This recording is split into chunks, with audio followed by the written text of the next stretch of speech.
www.blindcommunitythriftstore.com. Please stay tuned as our broadcast will start soon.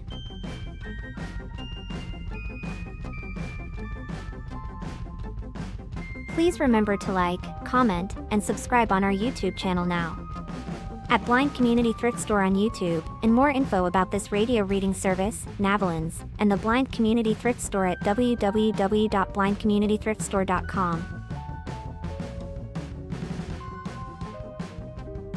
The Blind Community Thrift Store radio reading service will begin shortly.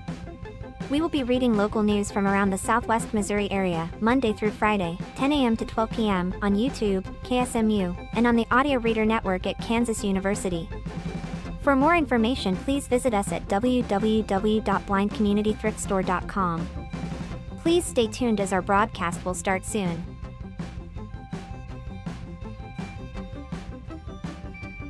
Please remember to like, comment, and subscribe on our YouTube channel now.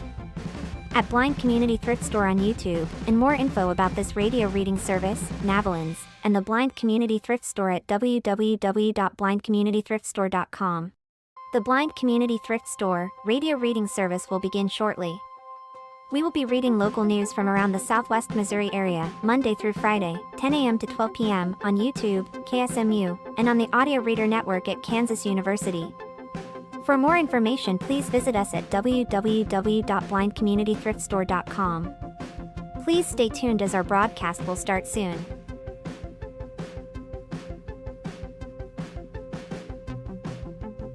Please remember to like, comment, and subscribe on our YouTube channel now.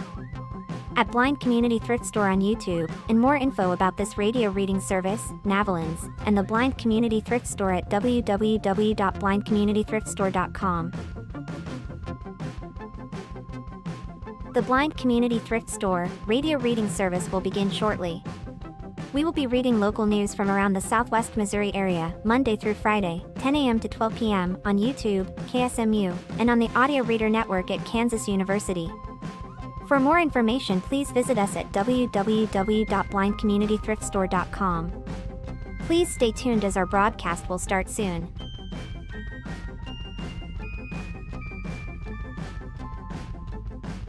Please remember to like, comment, and subscribe on our YouTube channel now.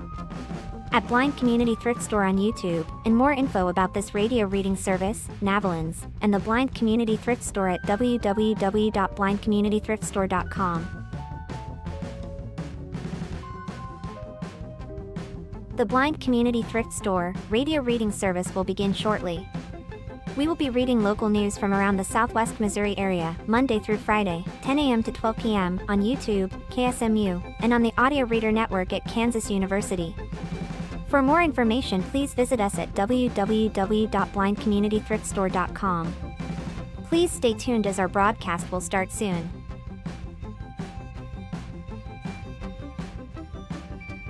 Please remember to like, comment, and subscribe on our YouTube channel now.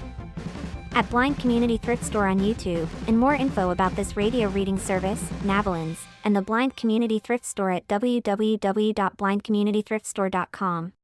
The Blind Community Thrift Store radio reading service will begin shortly.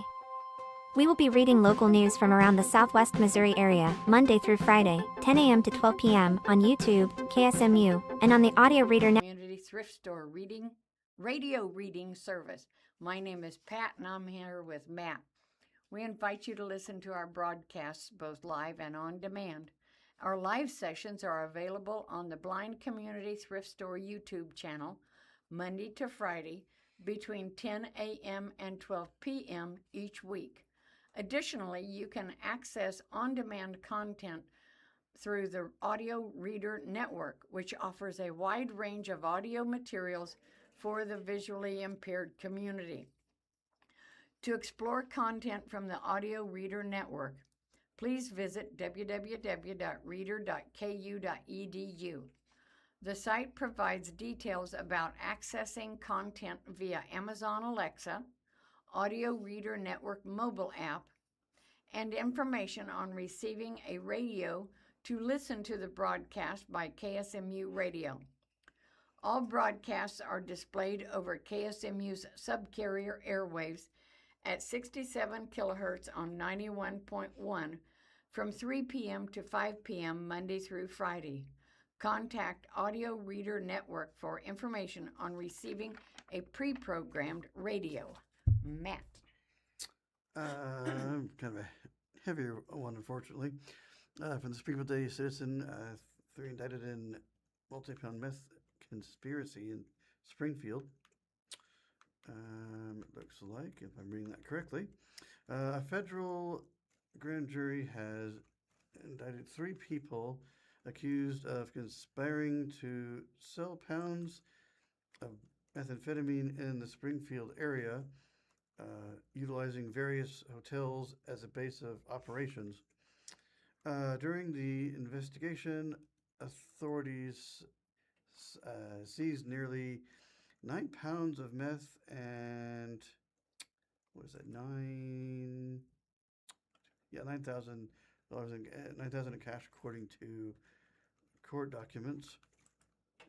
The suspects, Sean, oh good grief, Higginbottom, I believe, 47. It's like Tiffany Grant, 36, and Christopher, I would say Poley, 44, are each charged with conspiring to distribute 500 or more grams of meth. They're all being held in the Greene County Jail. Okay.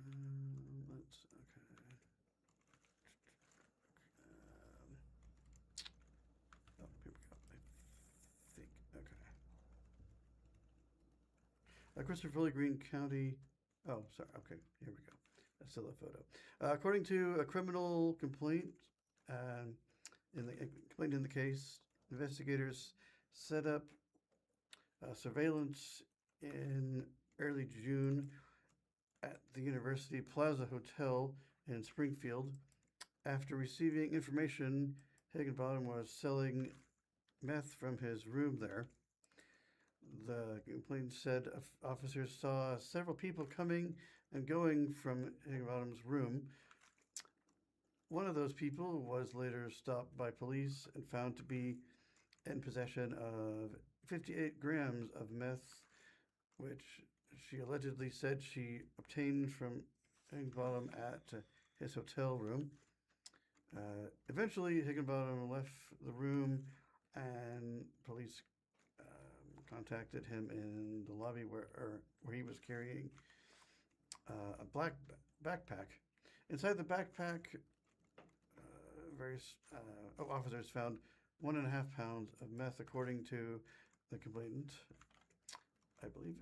Officers then searched Higginbottom's room and found an additional pound of meth and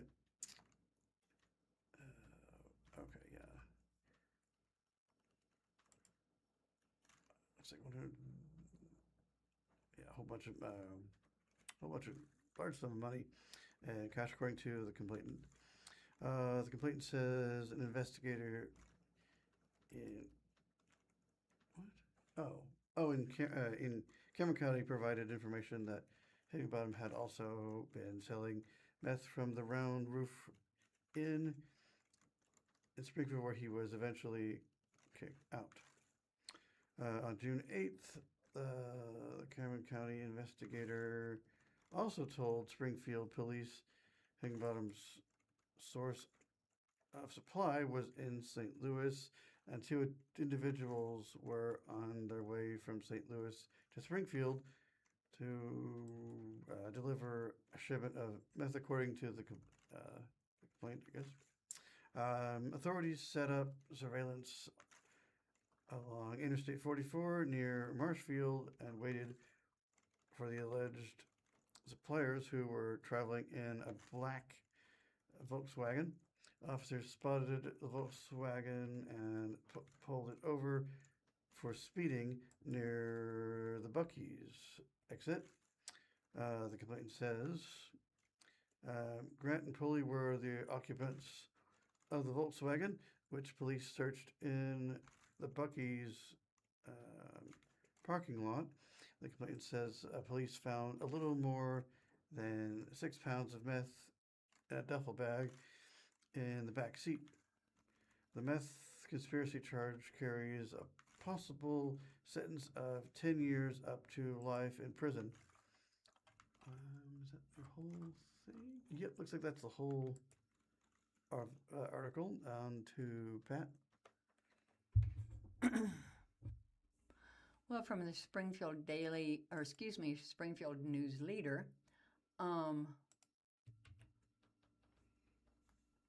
we have, Springfield Council will decide on the medical mile rezoning issue. This is posted yesterday from Susan Schuss, July 12th at 4:05 a.m. Springfield City Council will decide on July 13th whether to repeal an ordinance rezoning 7 acres of land for a planned development near the medical mile, or to call a special election in November to let voters make the decision. Council approved a rezoning to allow 4-story multifamily apartments in a planned development in May in a 7-2 vote, when the plans included a 3 to 4-story apartment building with 182 units at 3302 South Maryland Avenue. Repealing that rezoning would result in the planned development reverting back to its 1990 planned development zoning, which allows both medical uses in 4-story buildings and multifamily housing in 2-story buildings.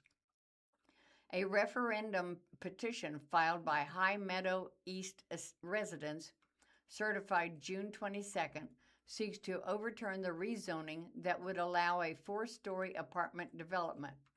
Shortly before the referendum petition went before council on June 22nd, developer Nathan Reynolds announced changes to the plan. In a news release, Reynolds said the development team will continue to pursue apartments, but under the previous 1990 planned development zoning. The development, now known as 33 Maryland, will feature an apartment building with about 160 units with a courtyard, pool, clubhouse, pickleball courts, dog park, and green space, according to the release. During the June 22nd Springfield City Council meeting, Reynolds also said that the residential campus will be 2 stories tall, giving the development less height, a lower profile, and scale more closely to reflect many of the concerns raised by public process. As of publication, neither Reynolds nor Springfield P&Z Department have responded to news leaders' inquiries about whether the plans have changed since June 22nd.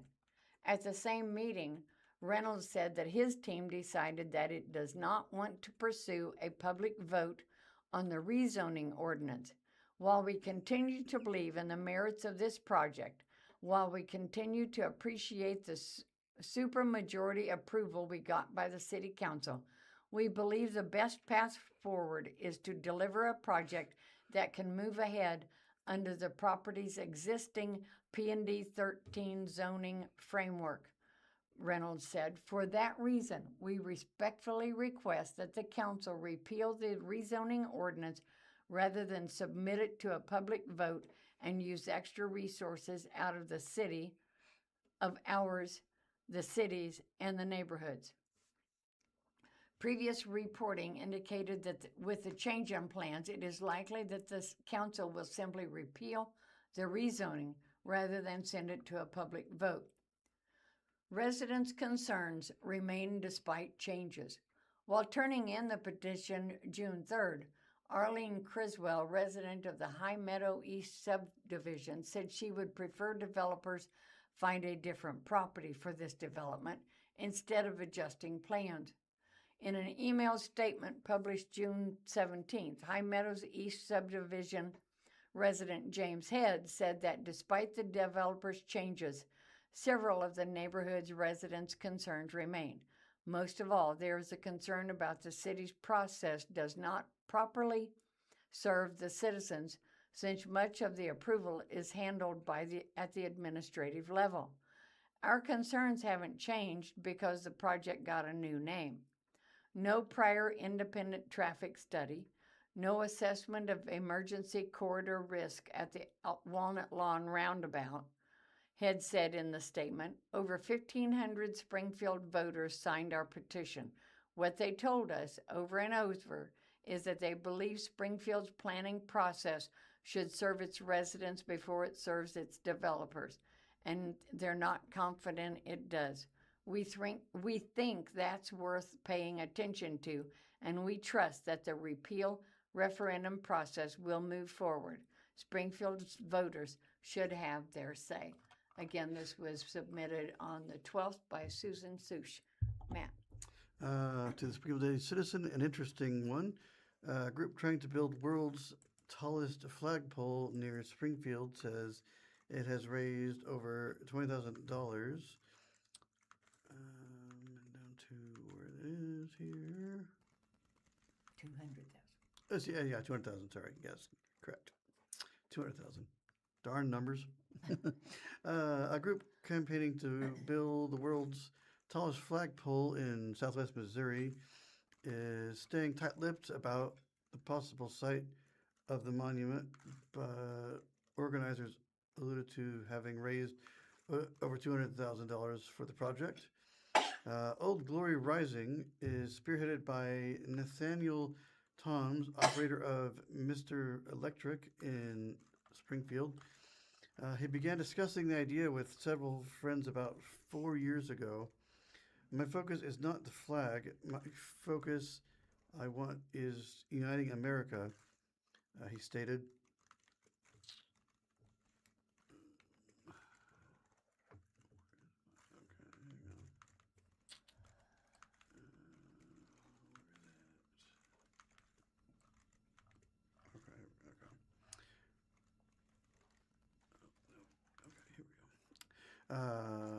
Thomas officially announced the group's plans during the Chuck Wiley Athletic Foundation Home Run Derby at the Ozark Mountain Sports Complex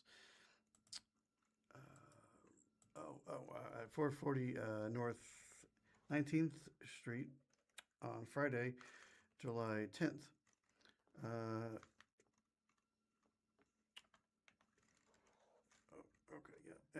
Donors are pledging bricks to the project. $250 a piece, I guess, looks like, which Tom says will be placed at the base of the flagpole. Tom's previously told the Daily Citizen his organization is in the process of acquiring nonprofit status. Tom said donors will be able to share the stories behind the people named on the bricks they pledge. It can be anything, whether it be a veteran story or a community story, he said. More captions.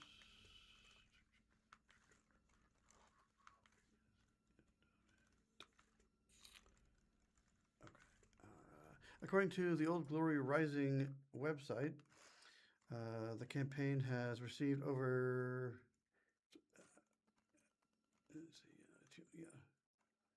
$230,000 as of July 10th. When asked whether this figure was accurate, Tom stated, "Everything that's in the website is accurate." Brett Payne, an Old Glory Rising board member, estimated that around 1,000 bricks have been pledged so far. That's just in the last couple of days without really any marketing, Payne said. It's just been all word of mouth, so as soon as we start marketing this, we're going to see a tremendous influx in people funding this project.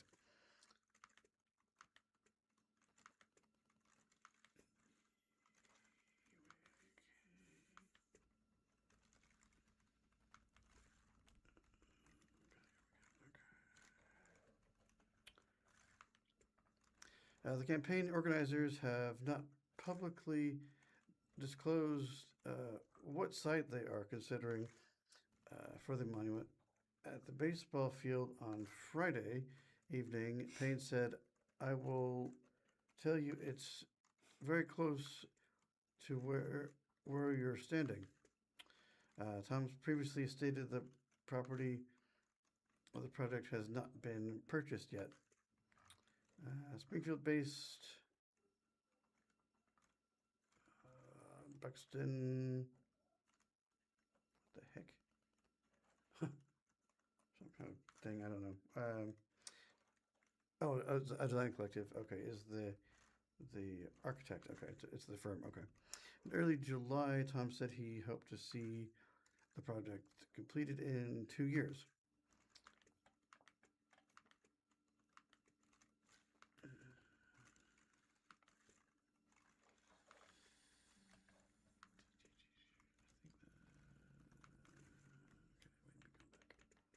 Just a second here. Photos can get. Okay, try that.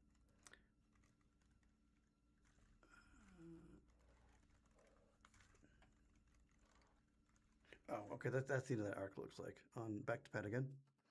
That seems to be the end of that one.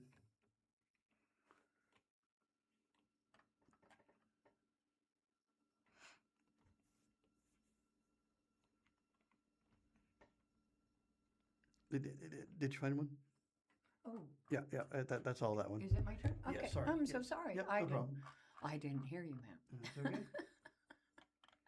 Okay, well, let's see here. Apparently, this has been in the news a little bit, but out of Springfield Daily News, published just Saturday, landlord sues Springfield restaurant for failing to pay rent. A Springfield real estate company is suing fast food franchise Beefaroo for not paying rent at one of its locations. This is the third case involving Missouri locations. Ride It Real Estate LLC, which owns 3312 East Chestnut Expressway, is suing Elysian Capital LLC, the investment company that owns Beefaroo, for allegedly failing to pay rent, and founder and CEO Jeffrey Love for breaching a guarantee agreement. Ride It Real Estate LLC claims that Beefaroo owes at least $63,845.33 in unpaid rent. Previously, the property was owned by HJH Premium Chestnut LLC.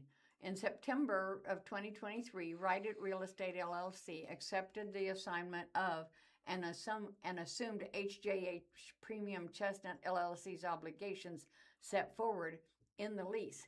In October of 2024, when Ride It Real Estate LLC took over the lease, Love agreed to guarantee Beefaroo's obligations under the lease. According to the filing, Beefaroo was acquiring the premises on an asset purchase, and the lease was an integral part of that deal.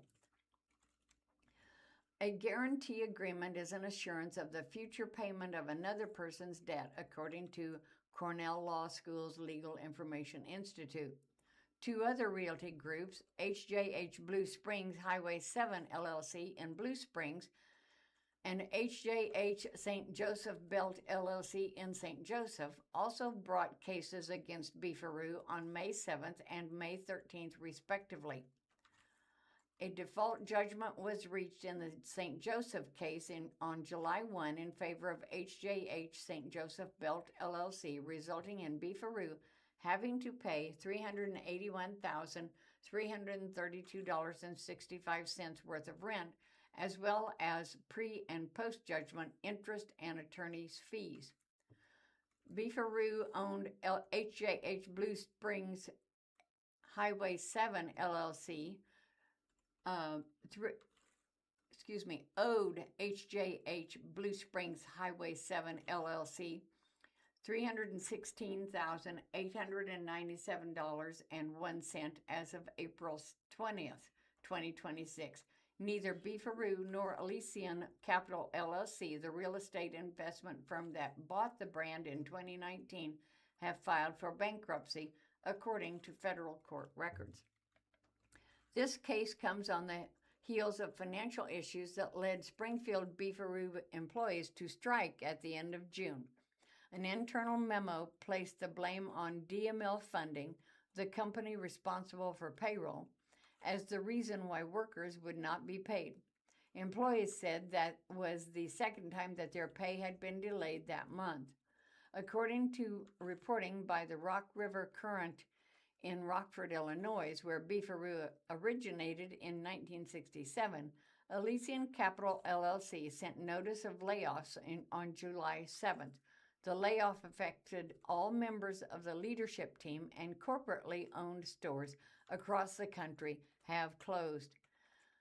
This decision affects every level of the organization and was made only after all other available options had been exhausted, the company said in the email obtained by the Rock River Current. We recognize the significant impact this decision has on you and your families. We are sincerely grateful for your hard work, dedication, and commitment to the company. The company's website, beefaroo.com, shut down on July 2nd, the Rock River Current reported. A request for comment from Elysian Capital LLC has not been returned as of Friday evening. The phone number for the Springfield location rang for minutes without disconnecting, but did not appear to be disconnected. This is going to be a continuing story, I'm sure. This one was submitted July 11th by Susan Sush in the Springfield News Leader. Matt. Interesting restaurant. Yeah. Certified, I have no idea how to pronounce this, Sommelier, opening Uncorked, a new wine bar in South Springfield. Sommelier. Okay. I know nothing about wine, so. Me neither. I wasn't sure how you pronounced that. When Elizabeth simply opens Uncorked, it will be a dream years in the making. I fell in love with wine a very long time ago, she said, but owning a wine bar was an unexpected twist in her life. Simply graduated from College of the Ozarks with a degree in education and plans to become a librarian. I was that nerdy kid who always asked questions. I love to read and found a master's equivalent in wine, said Sipley, who is a certified, I think, sommelier. At College of the Ozarks, students do not pay tuition but work their way through college, learning jobs across campus. Her first workstation was in a student-run restaurant. She was hooked on hospitality. Her senior year in 2014, Sipley landed a job at Top of the Rock and quickly discovered that wine made people happy.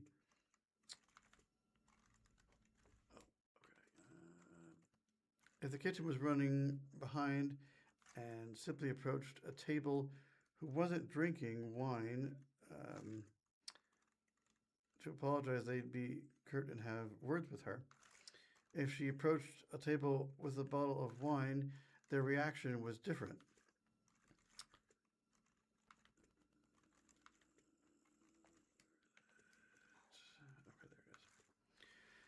They were like, "What are you talking about, sweetie? We've got this wine. Don't worry," she said. At Uncorked, she plans to share that joy and her wine knowledge with customers. Located at, 1314 East Battlefield Road in the Fremont Shopping Center, Uncorked held a media preview event on Thursday, July 9th. The business expects to open by the end of the month. This wine bar will be dedicated to education and will,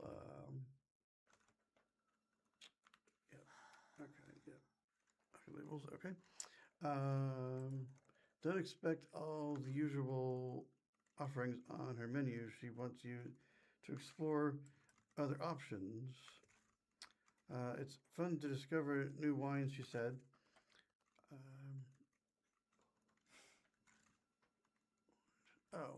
From a curious kid to a curious graduate. Simply grew up in Indiana, just outside of Chicago, as one of 6 kids. When she started her first job at Top of the Rock, she didn't know a lot about wine, but wanted to learn more because the restaurant served many customers and had a large libation menu. She found a server who was studying to become a sommelier, and he encouraged her to study further in the series of tests. She started Googling winery websites, learning definitions and pronunciations. Becoming a sommelier is not a one and done test. There are multiple steps leading to the different levels of certification. Students must thirst for ongoing knowledge. In March 2020, when everything shut down because of the pandemic, Sipley was scheduling to take a sommelier exam from that wasn't able to. With nothing else to do, Sipley focused on increasing her knowledge. She took her first exam in November of 2022 and has taken tests every year since.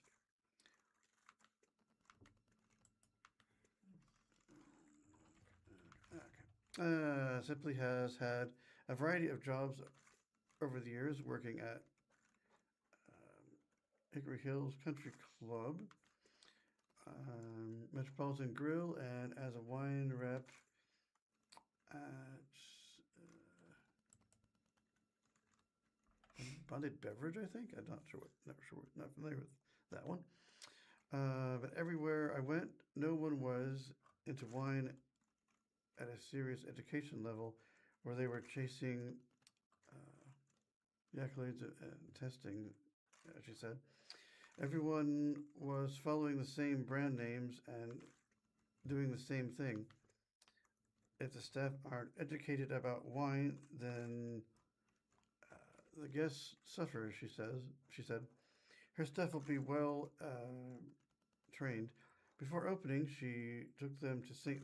Louis to a workshop taught by a master sommelier. The brand names are thrown at us everywhere we go, she said. Simply wants to educate customers about different wines and grapes they've never heard of. If you come in and tell her that you like a specific grape variety, she wants them to better understand the structure of the wine and what they are tasting. As a sommelier, she will help them pick out.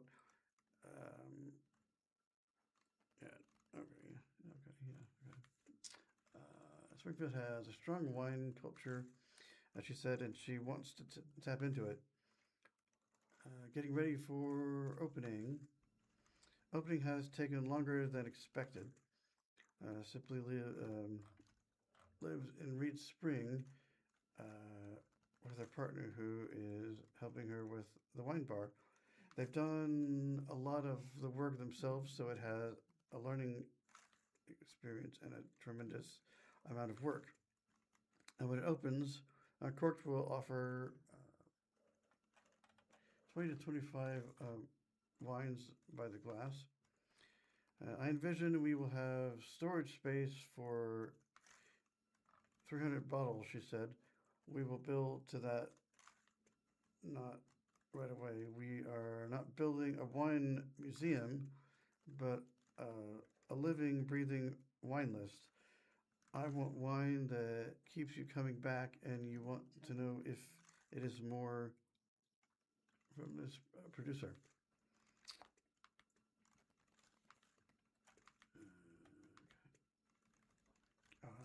Expect a lot of interesting options and a few Safe Ones simply is partnering with a Herman-based Ruler Vineyard and Winery. So expect a Missouri, on the menu as well. It will be a full-service restaurant serving.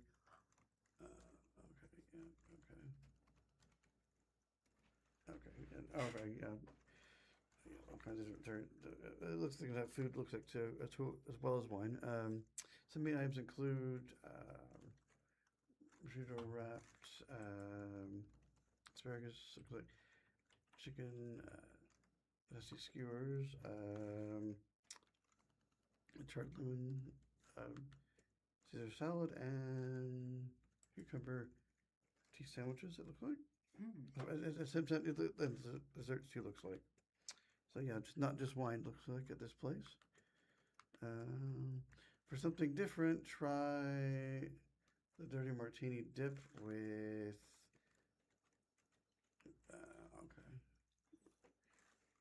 Avocado, it's a bunch of cheeses on it. Topped with mozzarella or olives, lemon zest, olive oil, and blue cheese crumbles. Could be interesting. Simply envisions a space with a slower pace where she has one-on-one interaction with customers. If you slow down and connect with them, they will come back again, she said. I want to get into a higher level wine knowledge where people walk away and can use it.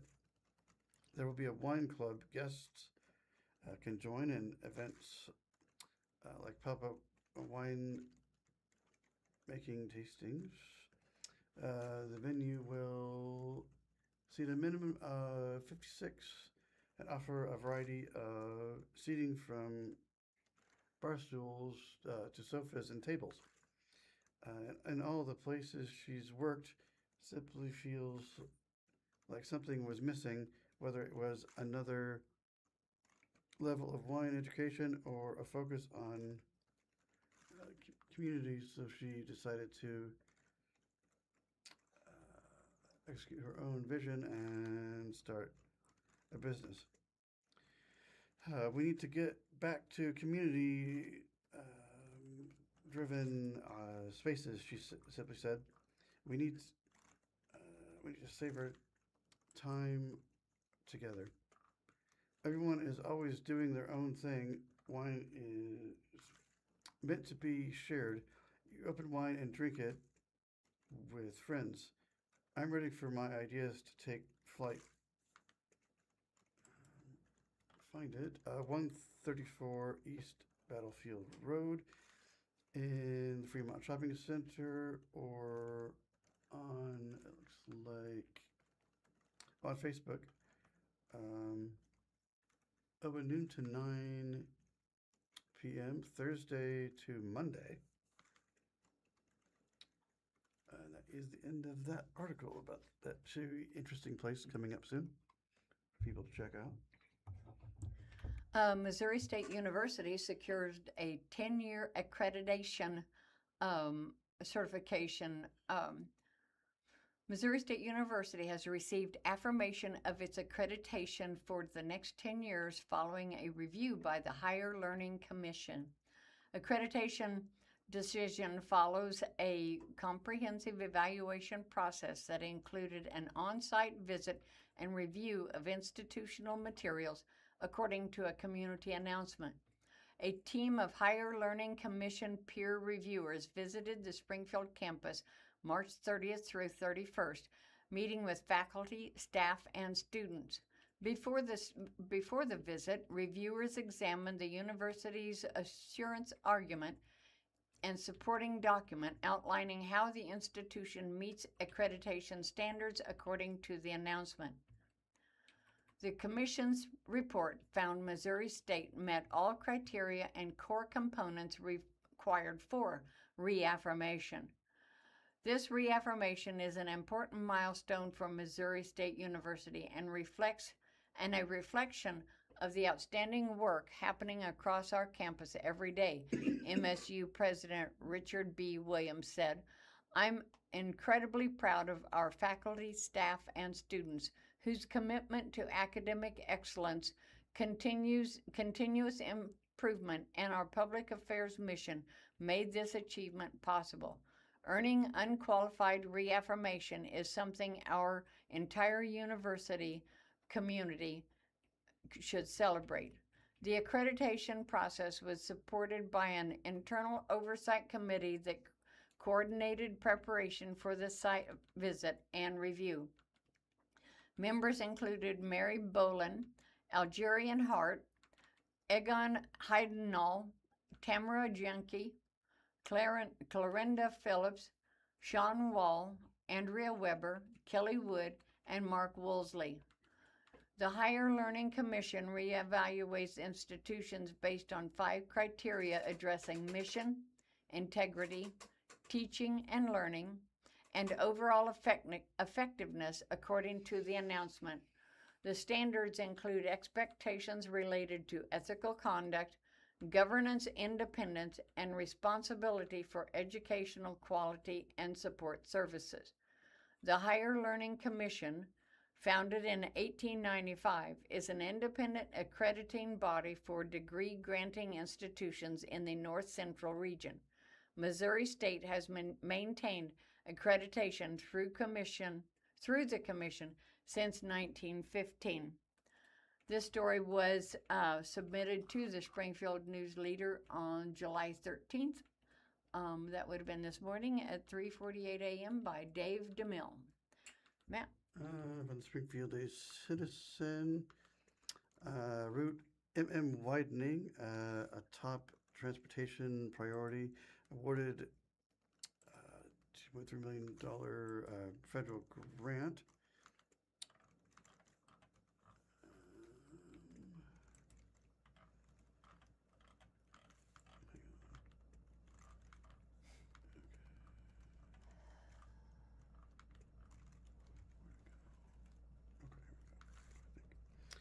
One of Southwest Missouri's top regional transportation priorities has secured a significant grant.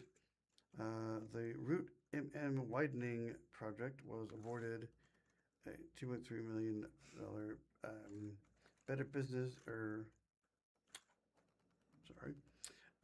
better utilizing investment to leverage a development, build grant, the Ozarks Transportation Organization, OTO, announced Tuesday, July 7th, in a joint press release with the City of Republic, Greene County, and the Missouri Department of Transportation, and MoDOT. Combined with state and local funding, the grant will help fund the second and third phases of improvement to corridor, uniquely positioned to become one of Southwest Missouri's premier employment and industrial growth centers. This represents the second major transportation success our region has achieved by speaking with One Voice, as Sarah Fields, executive director of the OTO, said in the release. The first was securing state investment for improvement by up to Interstate 44, including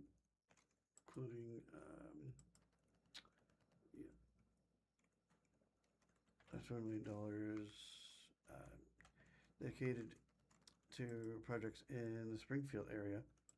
Route M is our next success story, and we look forward to writing many more chapters through continued regional partnership. realignment work underway. According to the release, more than 3,000 jobs are. Oh gosh, it's doing weird again. Hang on. Oh, here it is.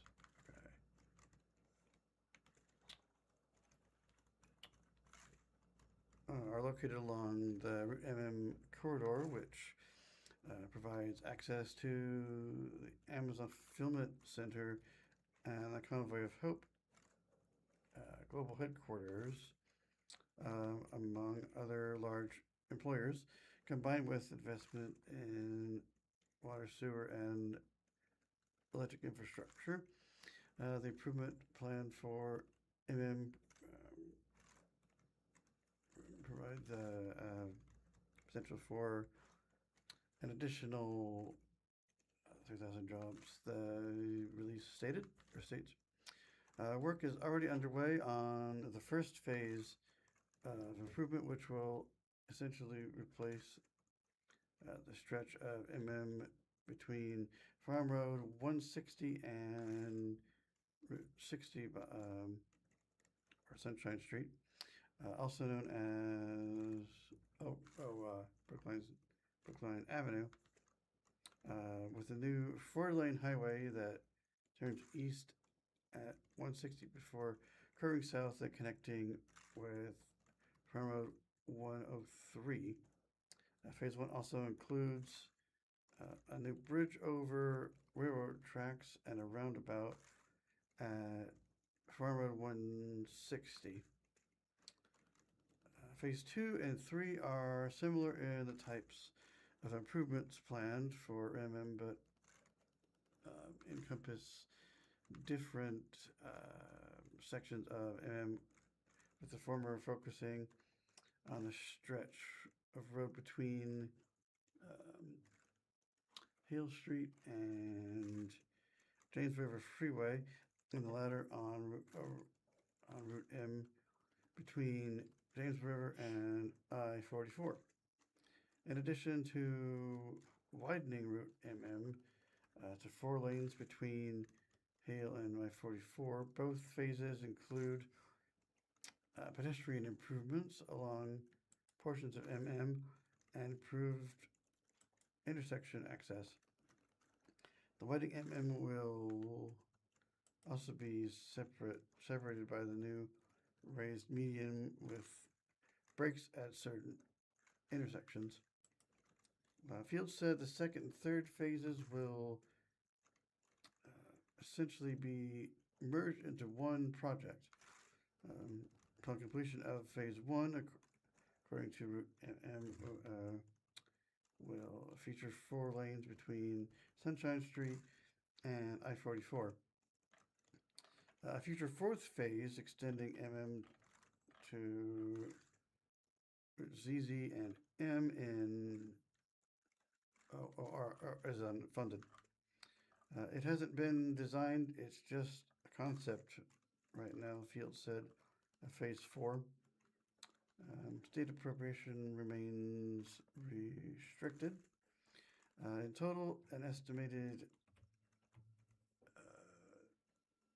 $34.2 million has been invested in the widening project, which is intended to improve safety, reduce congestion, and better accommodate the increasing commuter and freight traffic.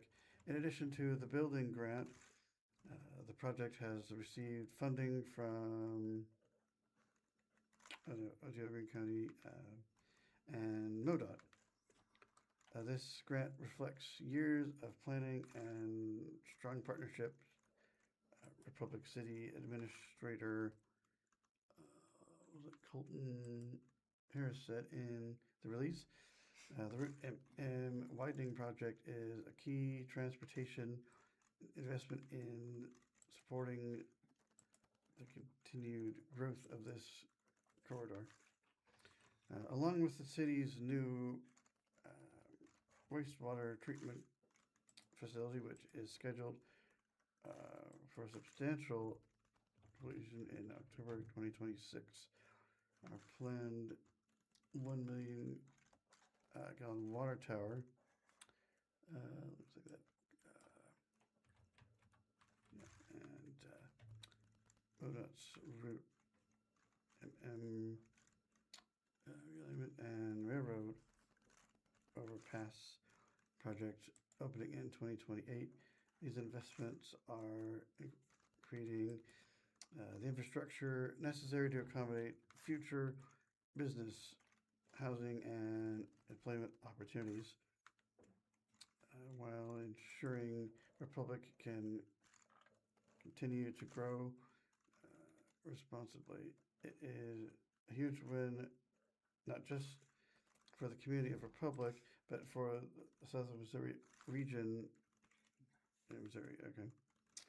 Field said the ODO has been purchased federal funding for the project for about 10 years, which with 8 grants applications. We actually put in a 9th, but obviously we won't need it now, Field said. In 2025, the state legislature appropriated $100 million for the Route MM project. Governor Mike Kehoe vetoed $4 million and restricted the remaining $6 million, which was different released. The legislature reappropriated $6 million this year, but it was also restricted.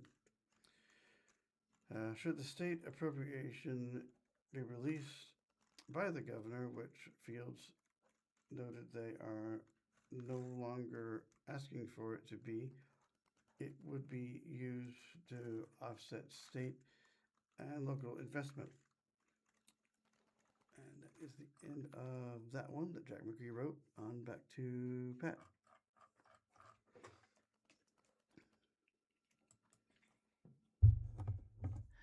Okay, this week, Springfield Police Department will conduct another crosswalk enforcement operation during the week of July 13th, according to a news release. This will be the second operation at the high-intensity activated crosswalk Hawk signal on North Glenstone Avenue north of Kearney Street. During this first operation on July 1, 22 pedestrians used the signal to cross safely. Officers issued 8 citations for unsafe pedestrian crossings and 1 to a driver for a red light violation. These results underscored a pattern officers continue to see at crosswalks throughout Springfield, the release said. Springfield has seen 6 pedestrian deaths so far in 2026, with 3 taking place outside of crosswalks. The enforcement effort this week of July 13th will focus on reducing close calls and improving compliance with the Hawk signals, with officers watching for driver violations like failing to stop at red light signals and pedestrian actions such as mid-block crossings, walking in the roadway where sidewalks exist, and crossing outside of designated facilities. We're encouraged by the number of pedestrians who used the Hawk signal correctly during this last operation, said Lieutenant Steve Schwind, supervisor of Springfield's traffic unit, in the release. But even a handful of dangerous choices can lead to tragedy. These efforts are about helping everyone make safer decisions and preventing another fatality in our roadways. Hawk signals allow pedestrians to safely cross busy roadways in the middle of the block. The system is only activated by a pedestrian pushing the button. A yellow light alerts drivers that someone is looking to cross, which then becomes a steady red light that allows pedestrians to cross. When the red light is flashing, drivers can proceed if all pedestrians are out of the crosswalk. Other Hawk signals in Springfield include those on East Kearney Street between Boonville Avenue and Roberson Avenue, South Glenstone between Cinderella and Marsa, and East Sunset east of East Sunset Avenue east of South Kimbrough Avenue.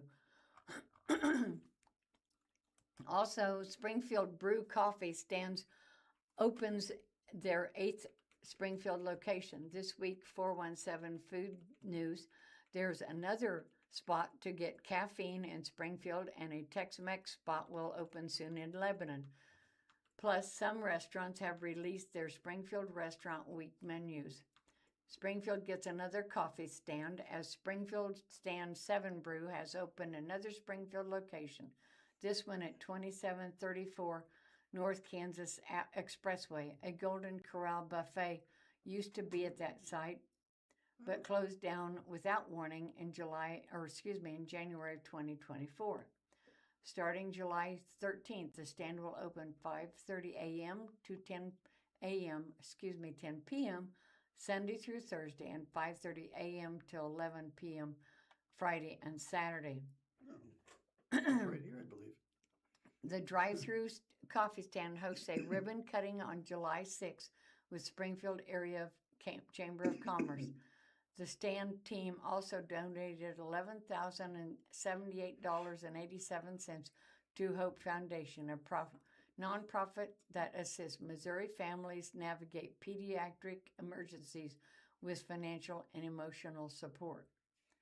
From July 13th to 17th, the location is hosting community hours from 7 to 8 a.m., noon to 1 p.m., and 5 to 6 p.m. Customers who come by during those hours will receive a free small food drink. There's also a swag day on July 18th, which customers who purchase a large drink can receive a free 7 Brew t-shirt.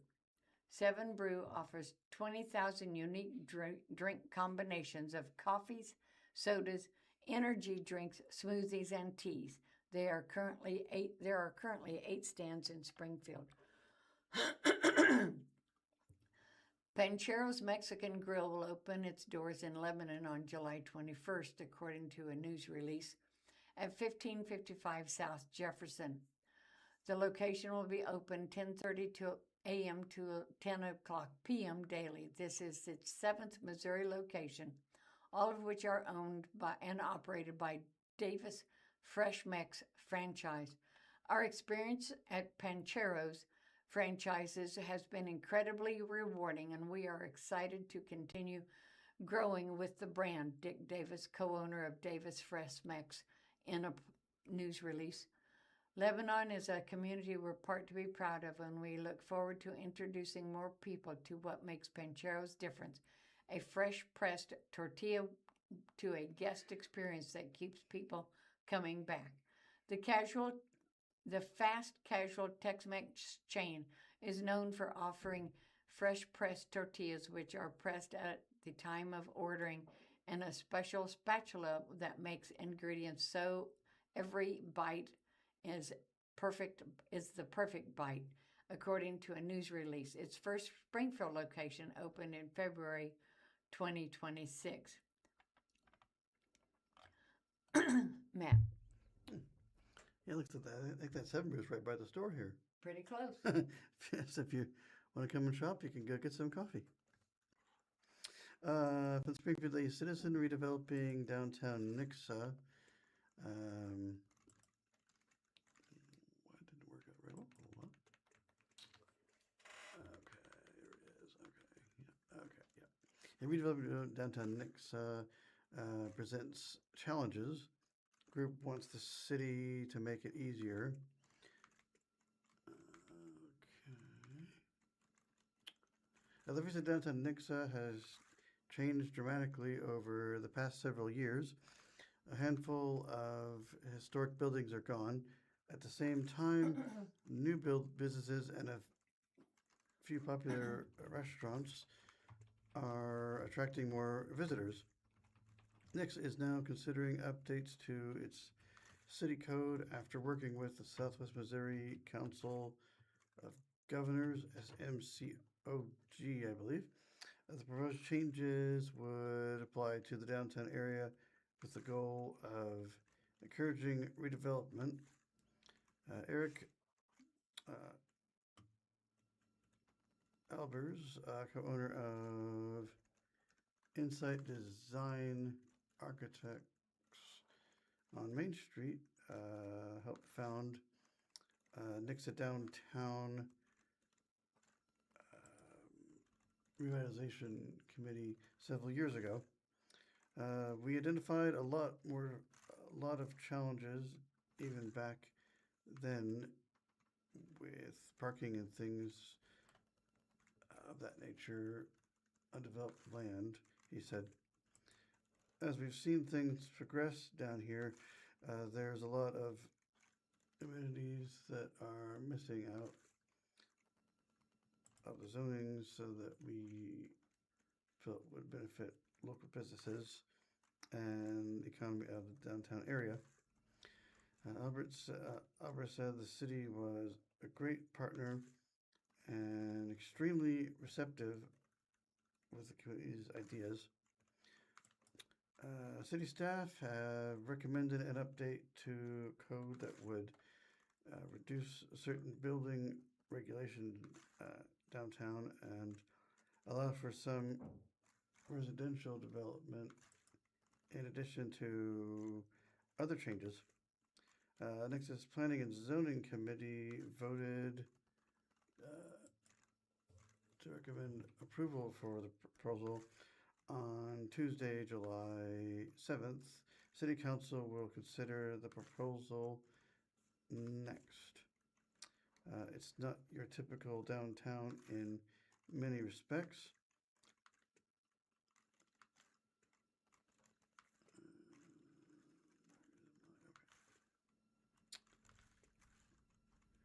Albers, who has roots in Ozark, refers to himself as a Christian County man. His business has been on Nix's Main Street since about 2010.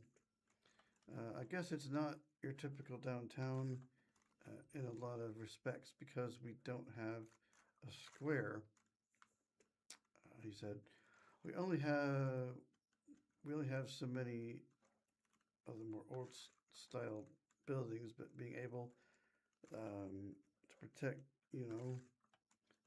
the crossroads and how that downtown kind of radiates out from the crossroads and some of these older buildings, I felt that really important.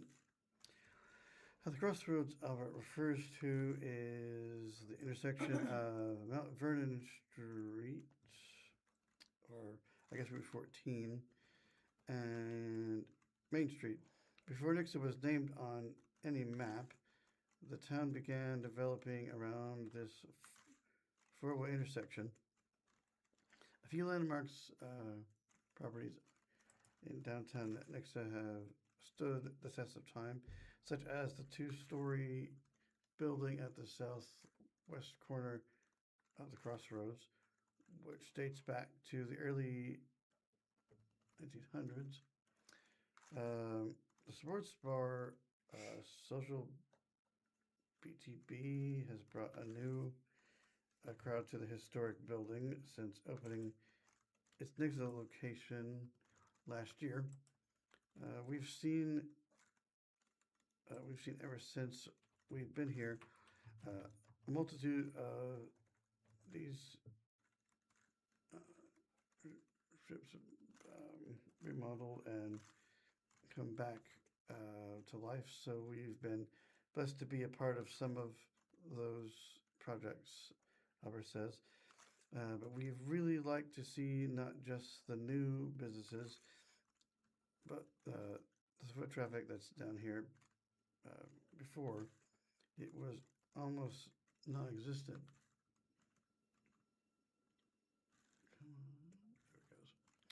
He added that he would like to see more residential development, such as Airbnbs utilizing the second stories of some properties in downtown Nixa. The proposed downtown overlay district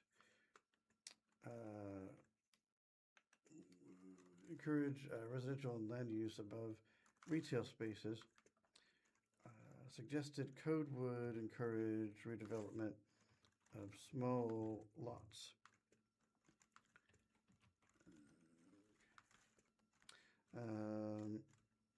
In collaboration with SMCOG, Nixa city staff developed the proposed downtown overlay district. It suggests an update to Nixa's code that would increase flexibility for building setbacks, permits, land use, and parking and signage requirements in the downtown district. This update would address several potential challenges of developing small downtown lots. For instance, Director of Planning and Development Scott Godby said development would be able to mimic the setbacks of neighboring historic properties when building. Obviously, when you get into the smaller, older lots that are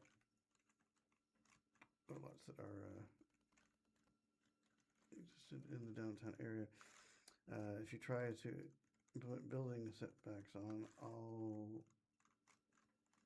corners or all sides of the property, your building envelope becomes very small and it will look very much out of place versus what is already down there, Robbie said, explained.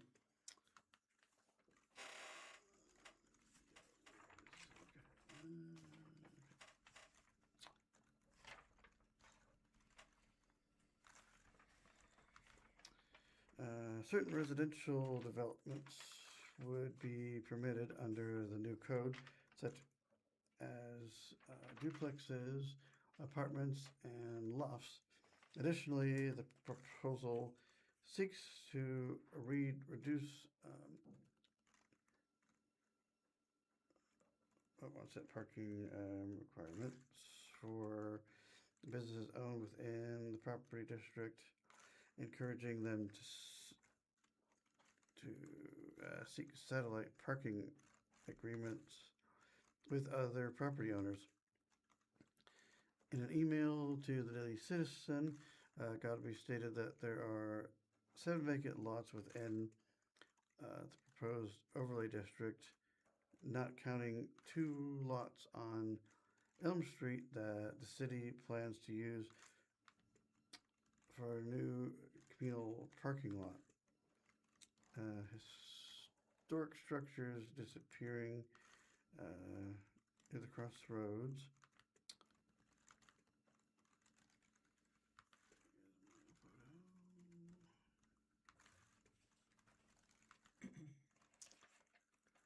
Buildings from Nixa's antiquity have been disappearing for several years.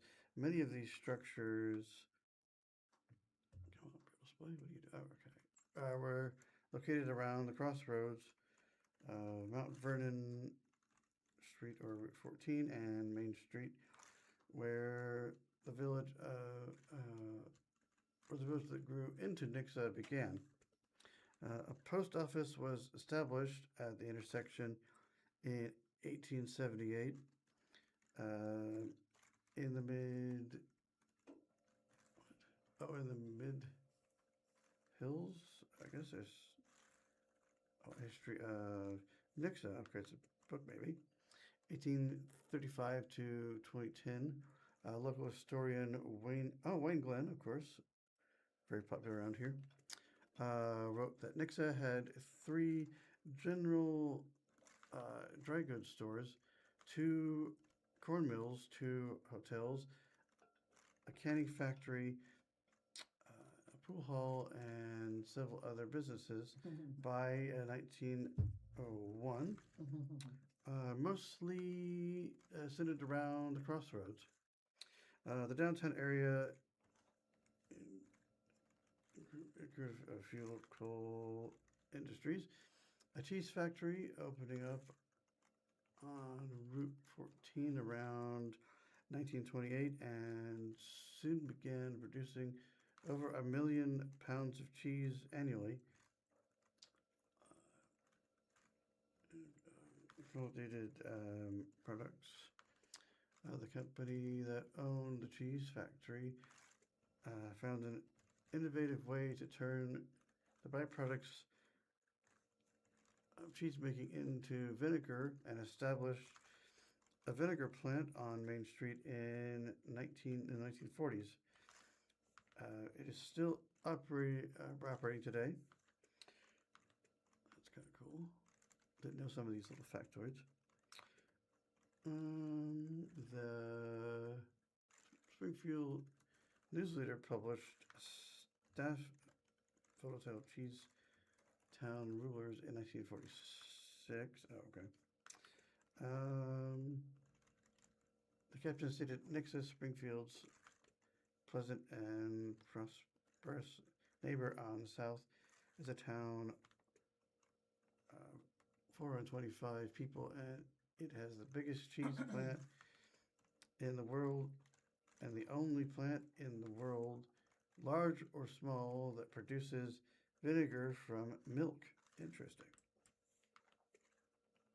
The former cheese factory, a boon of Fornix's economy in the Depression era, was demolished in late 1920. 2025, according to Facebook posts from Glenn. 3 old business buildings are on the east side of Main Street were torn down soon after.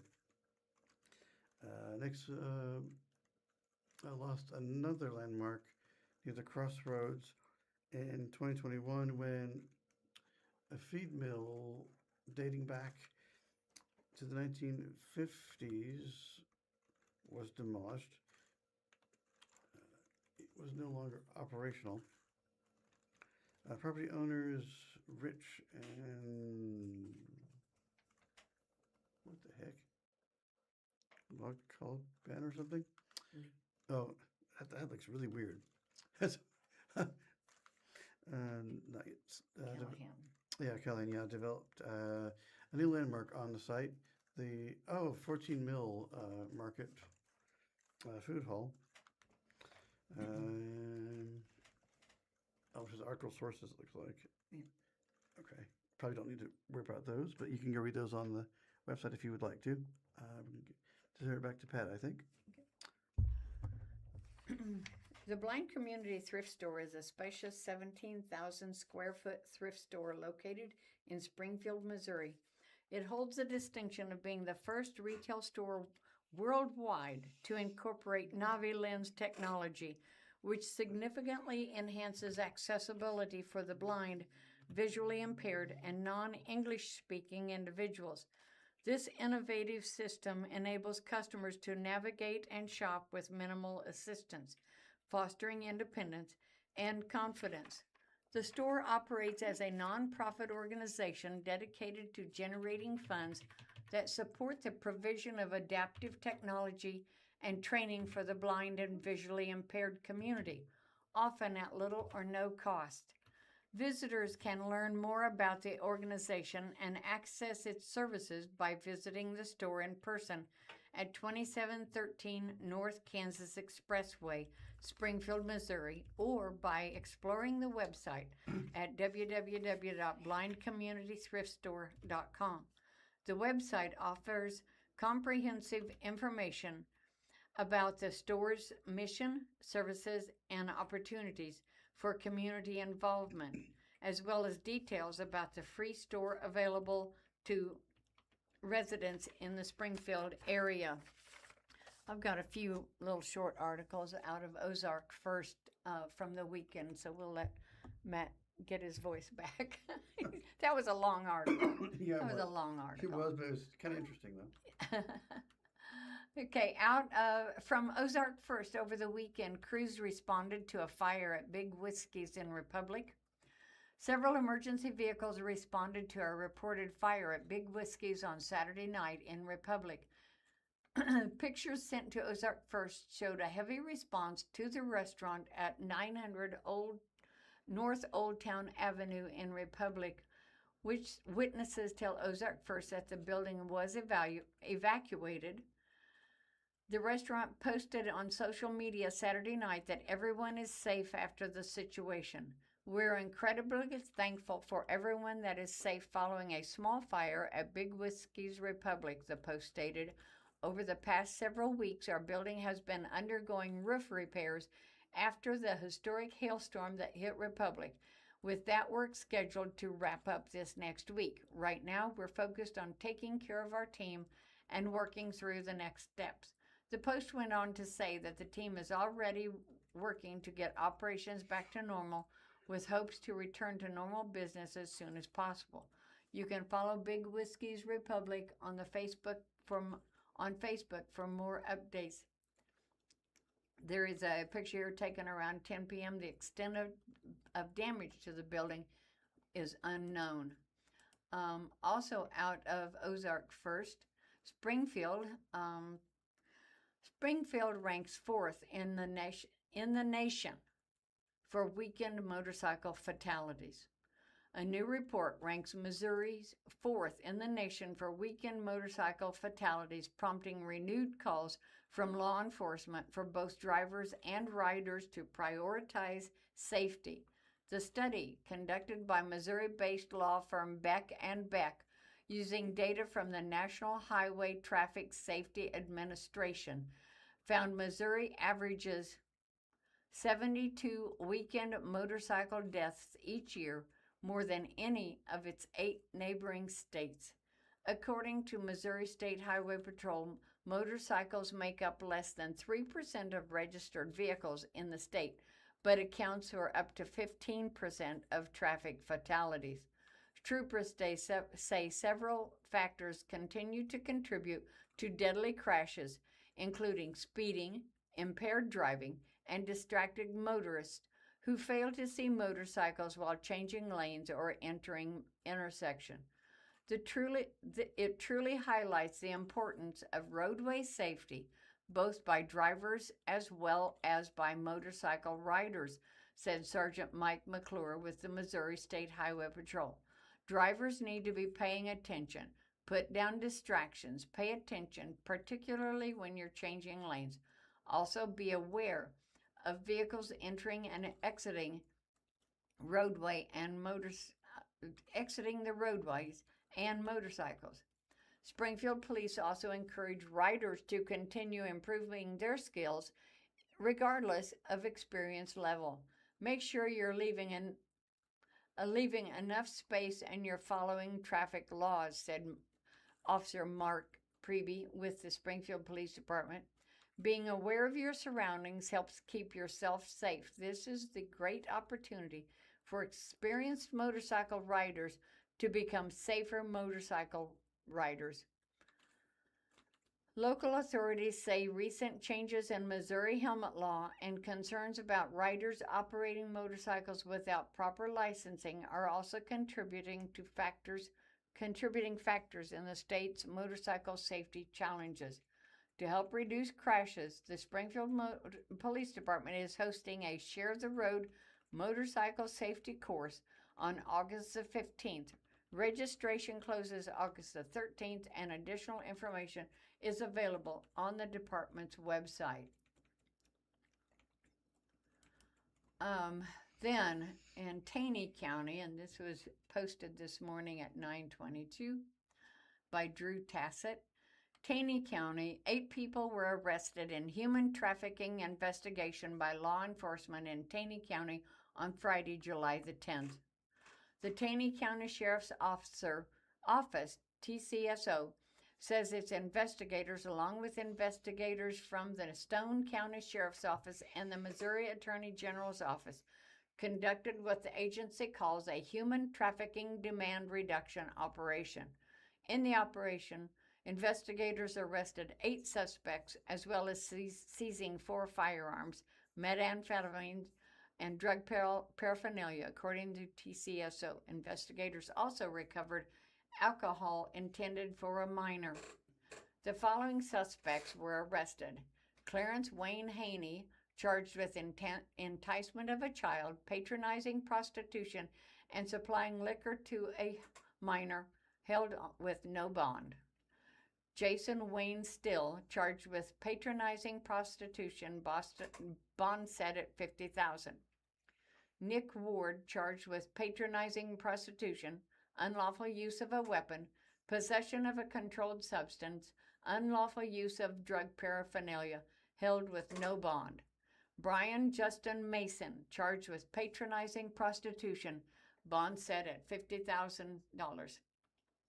Reginald Dean Kelly, charged with patronizing prostitution, bond set at $25,000. Desmond Jerome Melton, charged with patronizing prostitution, bond set at $50,000. Brandon Blake, charged with patronizing prostitution, bond set at $50,000. David Benton Denny, charged with patronizing prostitution and unlawful possession of a firearm, held with no bond. Missouri Information Analysis Center, Pathways Project of the Ozarks, and Our Rescue also assisted law enforcement in this operation. We would like to extend our appreciation to all agencies and organizations that assisted in this operation, said TCO in a press release.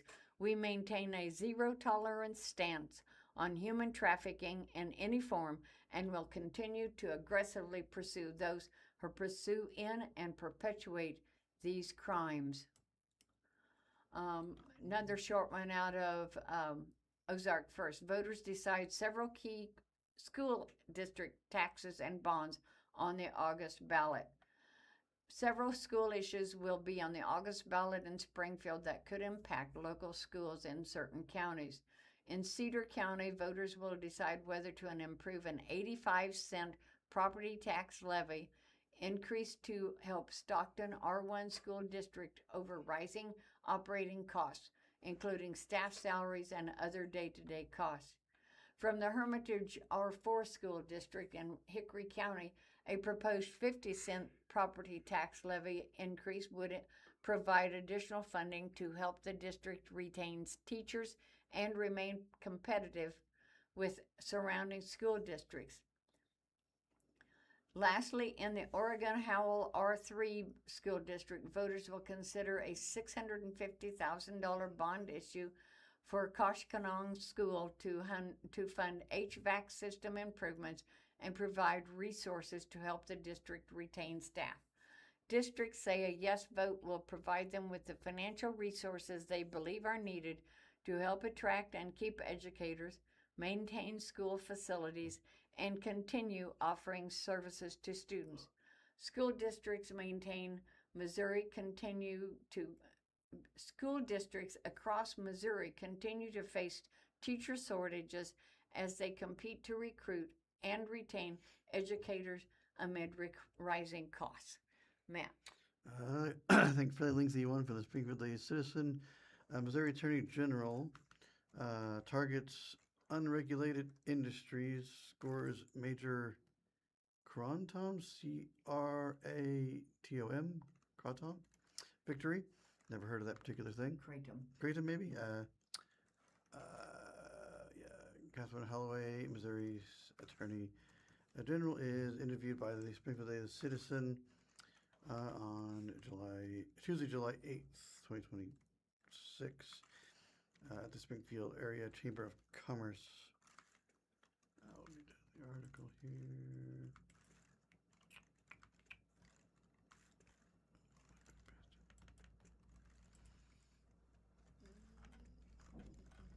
Yeah, okay, there we go. Missouri Attorney General Catherine Holloway has taken aim at what her office deems illegal, unregulated industries, with those efforts culminating this year in levying charges and issuing orders against operators in industries like gambling, slot machines, hemp-derived intoxicating products, and producers of Kratom or 7-0. This is not a moral crusade for me, Hanoi said in a July 8th interview with the Springfield Daily Citizen.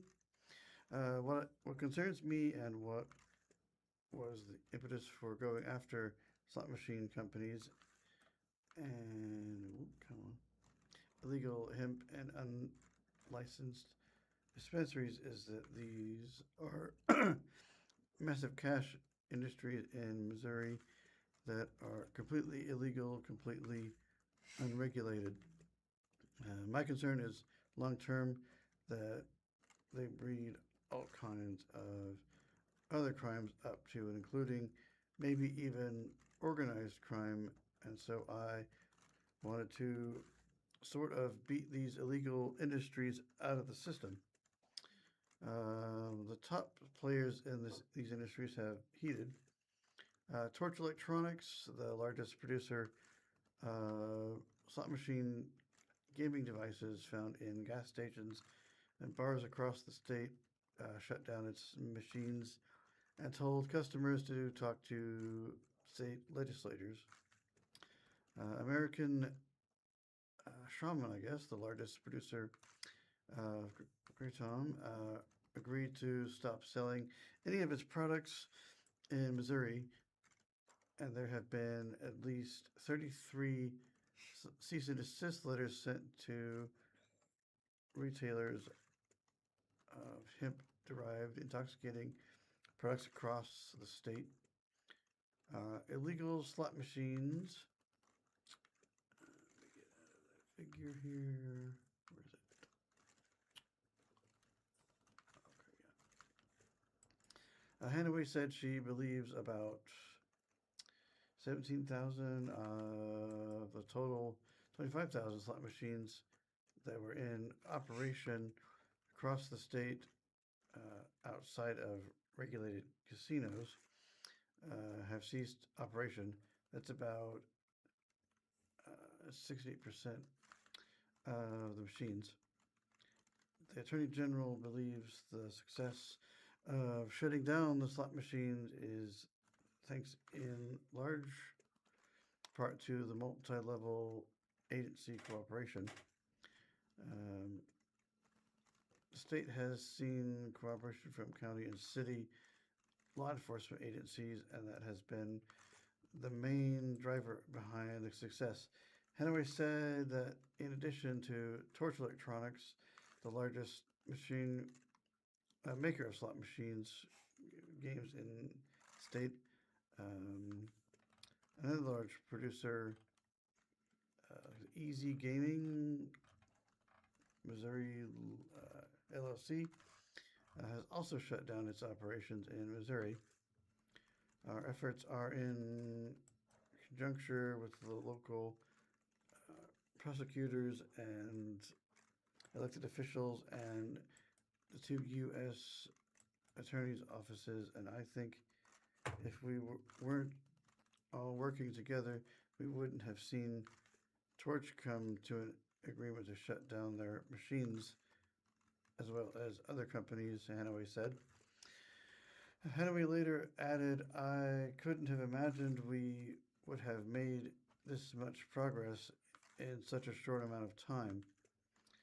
Torch has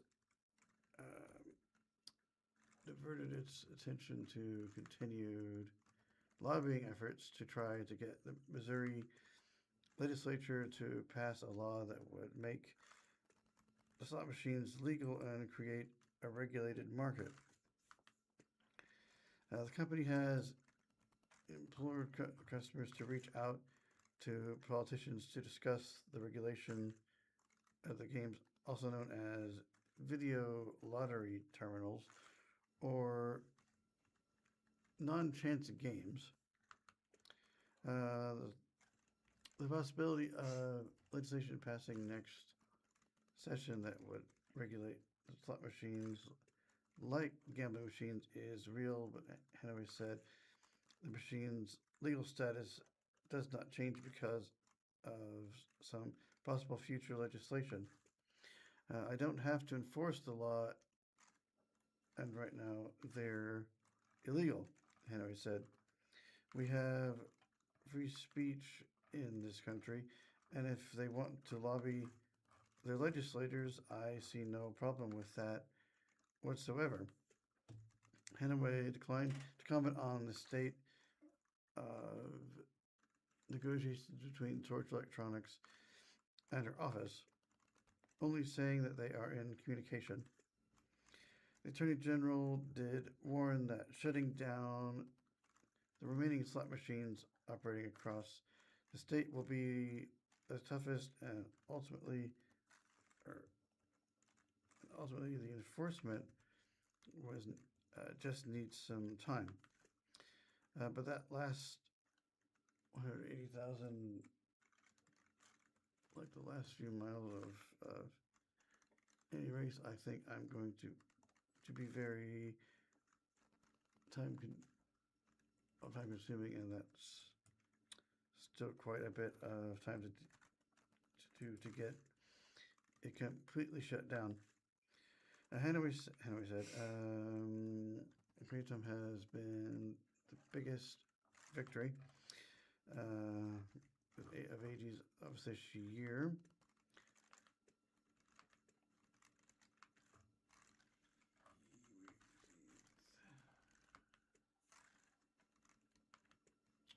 When the Attorney General took office in 2025, Hanoi went after the makers of Kratom and good grief, wow, I can't even pronounce that thing. 7-0 is the abbreviation. It's a very long word that I don't feel like trying to pronounce. A chemical byproduct in Kratom associated with additional overdoses or death, according to the Missouri Department of Health and Senior Services. The U.S. Food and Drug Administration just changed 7.0 to a Schedule A classification because of its potential for abuse, deeming it a controlled substance. Even before the reschedule is complete, the Missouri Attorney General said the 5 biggest retailers of the drug agreed to stop selling it in the state, including American Shaman, the largest producer. To me, that's the biggest victory we've had so far, Hanaway said. 7-0 was killing people in Missouri.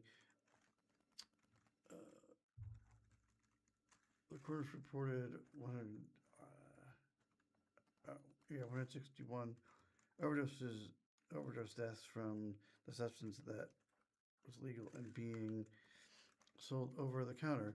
And we've gotten the 5 biggest sellers in Missouri to agree not to sell here. With the notice of rescheduling, law enforcement will be able to treat 7-0 like other illegal drugs. Now it's a controlled substance. County prosecutors can go after people for possession. Hanaway said they won't be able to sell it over the counter. It's a big win because it was synthetic opioid. The FDA said it was 3 times more powerful than morphine. AG's office has run into resource issues when dealing with sellers of hemp-derived products.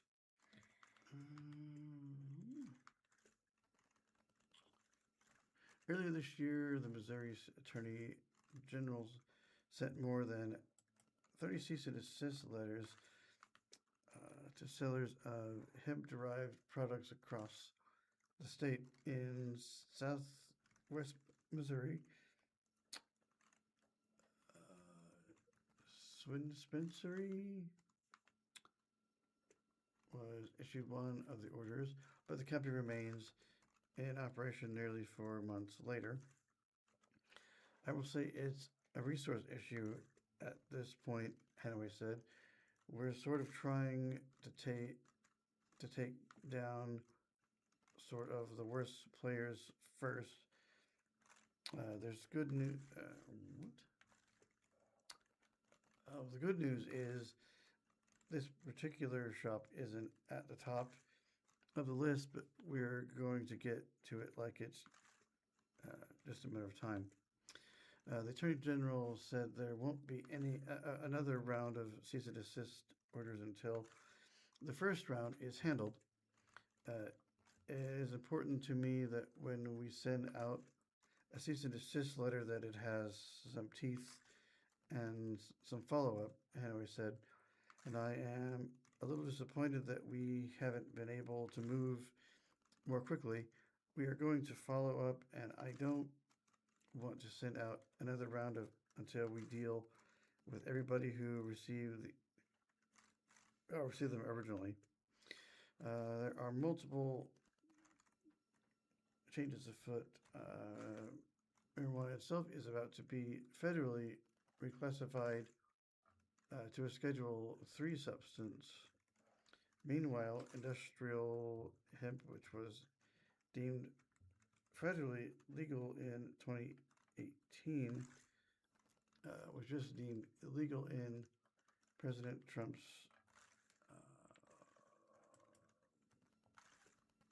One Big Beautiful Bill Act, and Missouri just passed a law deeming hemp-derived products illegal.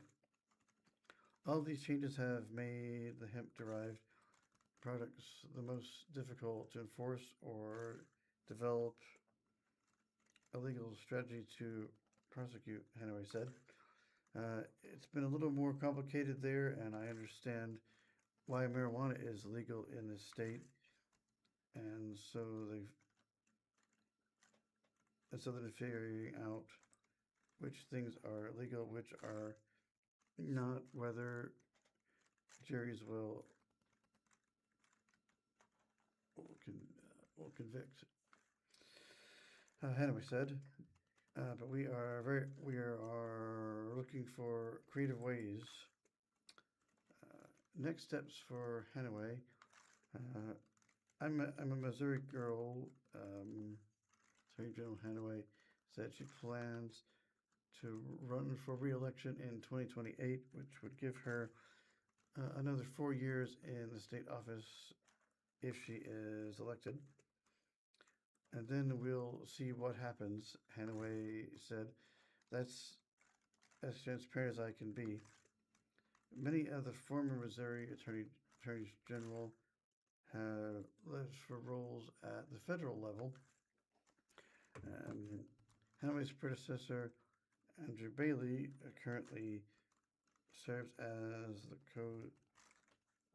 co-deputy director of the Federal Bureau of Investigation.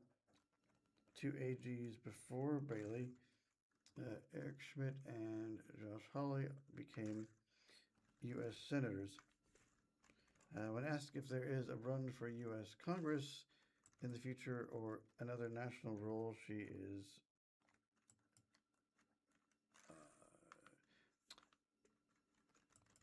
eyeing Hillary left and said, I'm a Missouri girl. And that is the end of that particular article about that. On to Pat.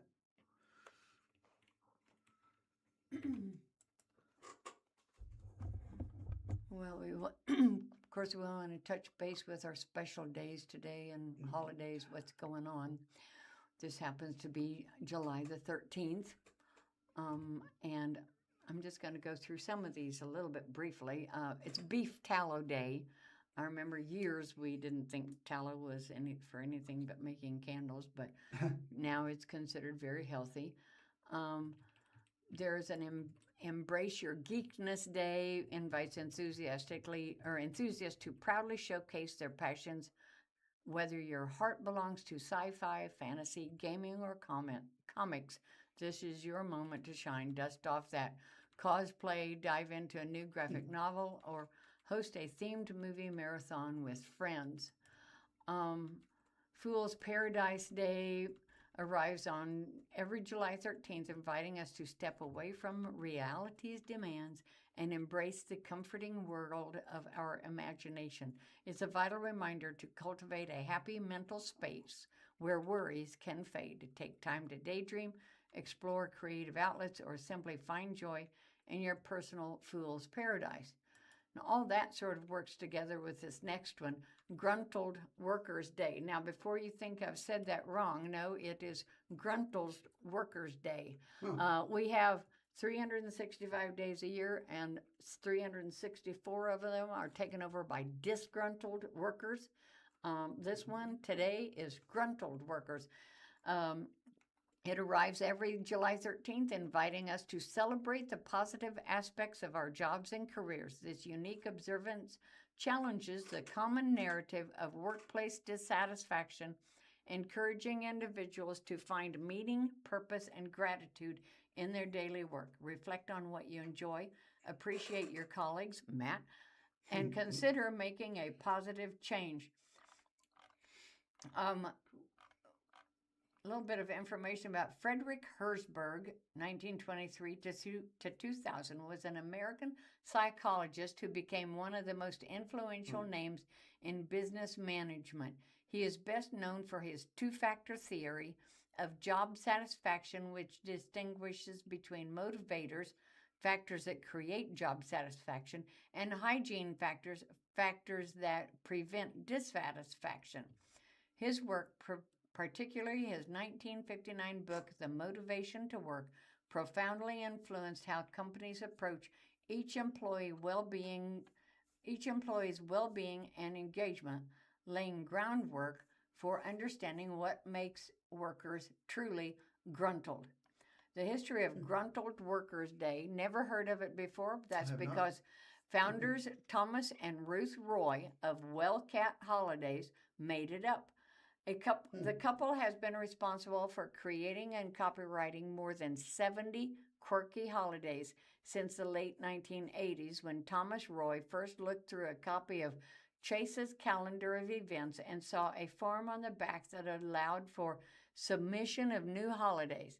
Deciding to have some fun, he came up with Northern Hemisphere Hoodie Hoo Day and was surprised to see it included in Chase's the very next year. Thus, a holiday maker was born, and together with their son Michael, the couple started their own holiday website. Though the exact date when Gruntled Workers' Day was first celebrated is hard to pinpoint. The day has been celebrated annually for several years. Back in 1930s, the term gruntled was used jokingly by people when it was discovered that the word disgruntled did not have an antonym.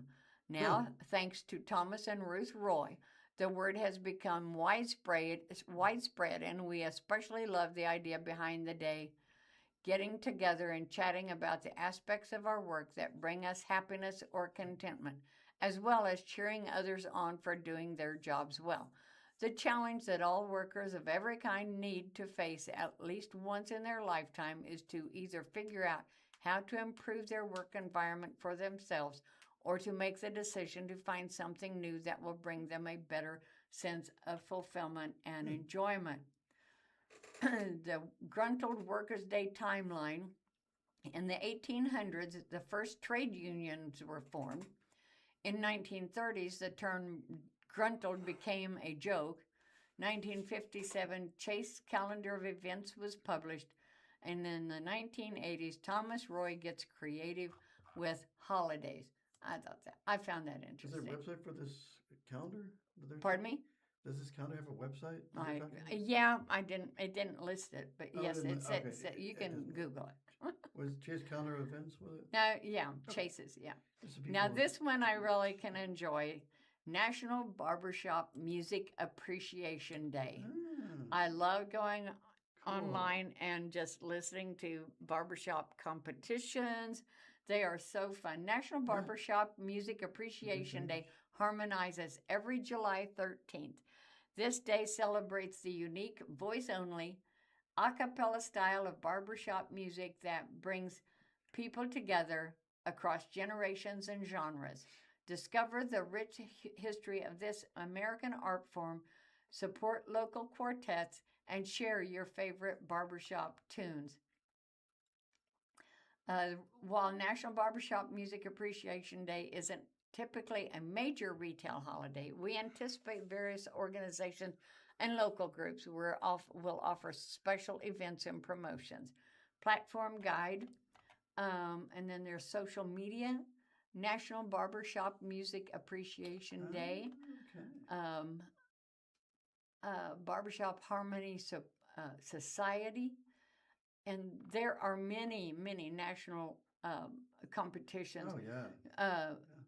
The Appreciation Day hero is Owen Cash. Often accredited with the father of barbershop harmony, Owen C. Cash was a Tulsa, Oklahoma tax attorney who in 1938 co-founded the Society for the Prevention, no, not the prevention, for the preservation and there we go. encouragement of barbershop quartet singing There we go. in America, now known as Barbershop Harmony Society. His efforts were crucial in reviving and formalizing the barbershop music tradition during a period when it was fading, establishing the foundational principles and competitions that define the art form today. It may have originated in England in the 1600s and has since grown in popularity due to American influence. Barbers would keep a cittern in their shops for customers to play while they waited. Some customers eventually began inventing their own sounds, placing pebbles inside of tin cans and so on, resulting in barber's music. In his now famous journal, the famed English naval administrator Samuel Pepys described this music as amateur instrumental music. By the 1830s, this music had found its way to Missouri. However, this music only hit its stride in the 1900s, becoming insanely popular by the 1940s. However, the only official organization singing these songs was all male.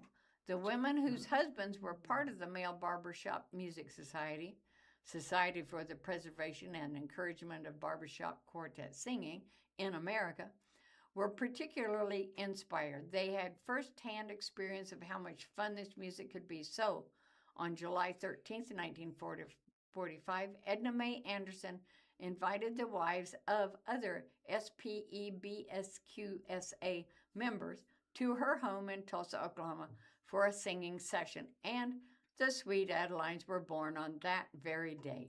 Today, this organization is one among many barbershop music groups popularizing this style of music across the globe. Traditional songs are still sung, although barbershop music now includes more current styles of music, including pop, rock, and show tunes to attract a younger audience. And yeah, it is so fun to just go online and listen to some of these groups.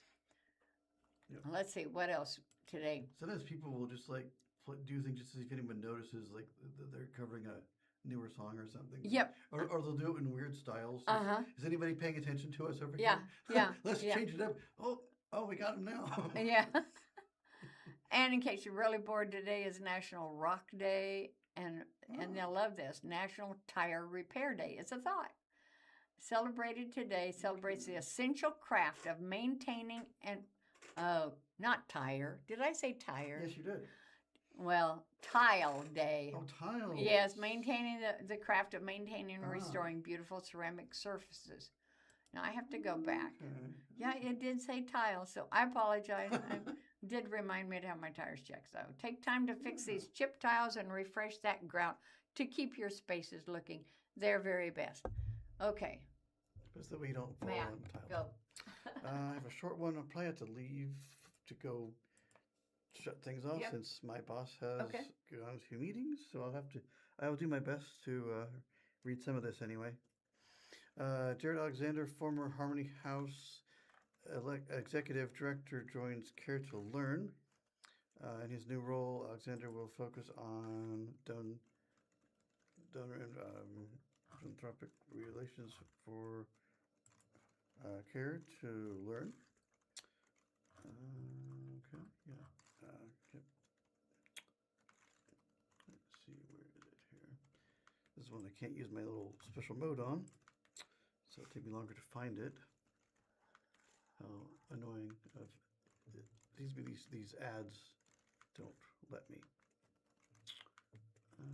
Trying to find. Okay, I think I found it. Maybe not. Okay, we have. Okay.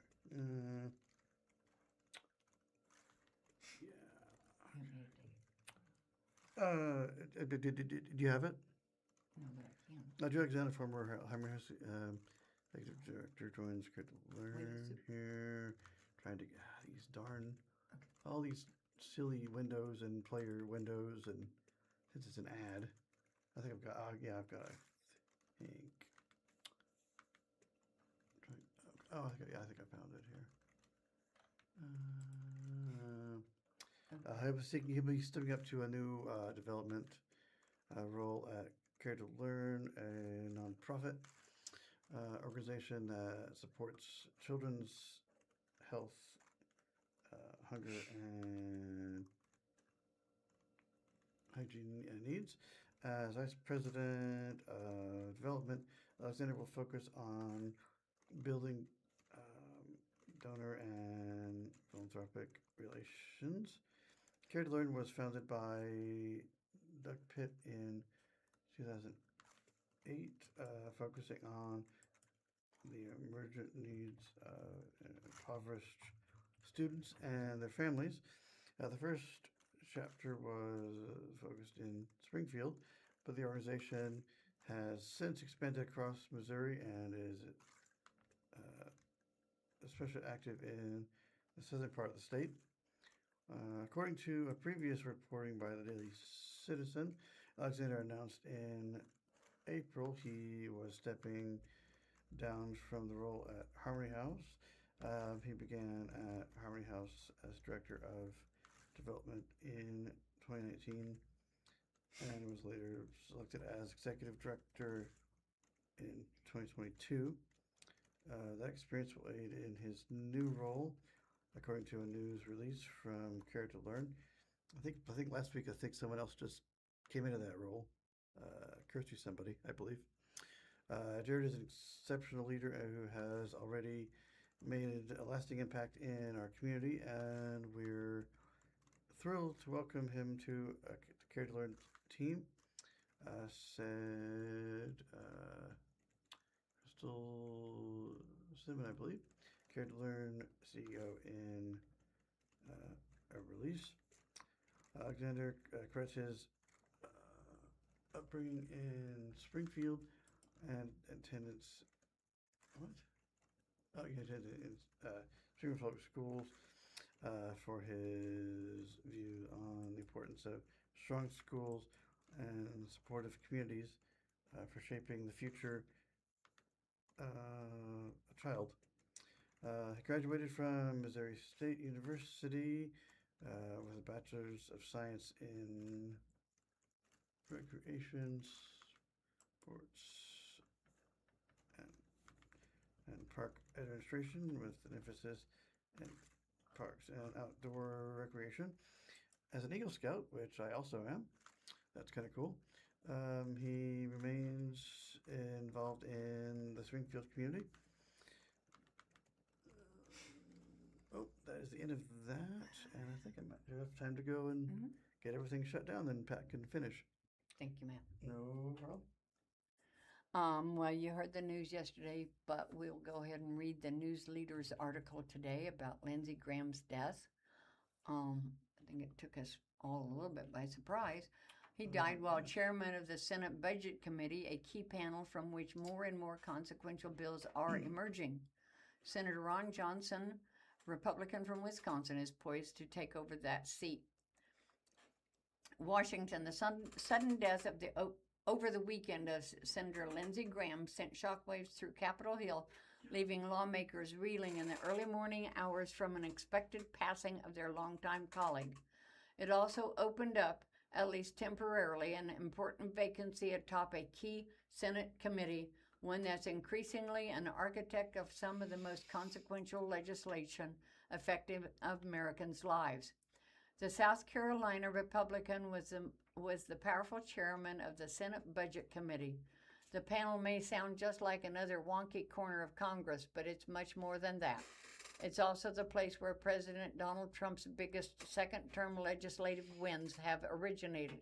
That's because budget bills only need a simple majority to survive, unlike other legislations in the Senate that require 60 votes. Congressional Republicans on Trump's orders have become more and more accustomed to muscling big party line bills through the all-important Budget Committee. They've used that process known as reconciliation to slash hundreds of billions of dollars in federal spending and send $70 billion of immigrations and custom enforcement and Border Patrol. Just days ago, the president directed them to use the Senate and House Budget Committee to attempt to pass the $350 billion Pentagon cash infusion in the coming months, all of that on top of a long-shot effort to pass a voting restriction bill. Whoever replaces Graham leading the Budget Committee will play a key role in delivering those GOP priorities. Then on to something more local. Lori Cook and Curtis Trent to face off in Missouri State Senate primary. Two Republicans will face off in the August 4th primary election in a run to represent Missourians in the state's Senate District 20, which covers Barton, Dade, and Webster counties, and a large portion of Greene County outside of Springfield. Lori Rook, an elder law attorney, is challenging incumbent Senator Curtis Trent for the seat. Whoever wins the primary will face Democrat Sean Falconer in the November election. Who is Curtis Trent? Trent was first elected to the Senate in 2022 and previously served in Missouri House for 6 years. He's an attorney by trade, practicing administrative law concerning estate planning and probate. After law school, Trent joined U.S. Rep. Billy Long's congressional campaign and became a policy staffer on Capitol Hill. From his time in both the State House and Senate, he highlighted helping cut income tax by nearly 1.5%, repealing the income tax on Social Security, and implementing the senior property tax freeze. He also sponsored the bill repealing capital gains tax that passed that last year, making Missouri the first state to completely exempt individuals from such a tax. Trent said this was a big win for seniors in particular, though the tax exemption applies to anyone profiting from the sale of stocks and other investments. According to reporting by Missouri Independent, this capital gains tax cut law cost the state far more revenue than it expected. If reelected, Trent said there is still more to be done when it comes to taxation, particularly addressing the rise in property taxes due to higher assessments.